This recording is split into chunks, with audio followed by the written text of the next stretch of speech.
নিজে আপত্তিকর ছবি পাঠাতেন এবং কাঙ্গনার কাছে আপত্তিকর ছবি চাইতেন হৃতিক। সম্প্রতি নিজের প্রাক্তনকে নিয়ে এমন অভিযোগই করেছেন অভিনেত্রী কাঙ্গনা রানাওয়াত। 2015 সালে কাঙ্গনা রানাওয়াত এবং হৃতিক রোশনের মধ্যে ইমেইল বিতর্ক বলিউডে রীতিমতো ঝড় তুলেছিল। প্রথমে এই বিতর্ক অনেকটা ব্যক্তিগত সম্পর্কে টানাপোড়েন বলেই মনে হয়েছিল, কিন্তু সময়ের সঙ্গে সঙ্গে তা আইনি লড়াইয়ে রূপ নেয়। কাঙ্গনা প্রকাশ্যে দাবি করেন হৃতিক নাকি তাকে প্রেমের প্রতিশ্রুতি দিয়ে প্রতারিত করেছিল। এমনকি তিনি জানান হৃতিক তার কাছে ইমেইলের মাধ্যমে আপত্তিকর ছবি পাঠাতেন এবং একই ধরনের ছবি চেয়েছিলেন তার কাছ থেকেও।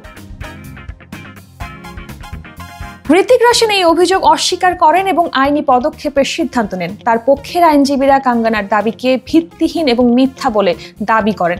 একের পর এক নোটিশ পাল্টা নোটিশ ঘুরতে থাকে। এই ঘটনাকে নিয়ে মিডিয়ায় শুরু হয় প্রবল চর্চা।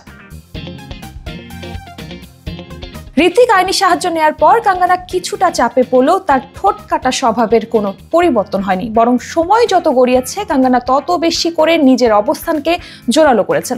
যে কোনো প্ল্যাটফর্মে হৃতিকের প্রসঙ্গ উঠলেই কাঙ্গনা সেই প্রসঙ্গে মুখ খুলেছেন। আবার হৃতিকের কোনো ছবি মুক্তি পেলেই কাঙ্গনা সোশ্যাল মিডিয়া বা বিভিন্ন সাক্ষাৎকারে নেগেটিভ পাবলিসিটি করেছেন।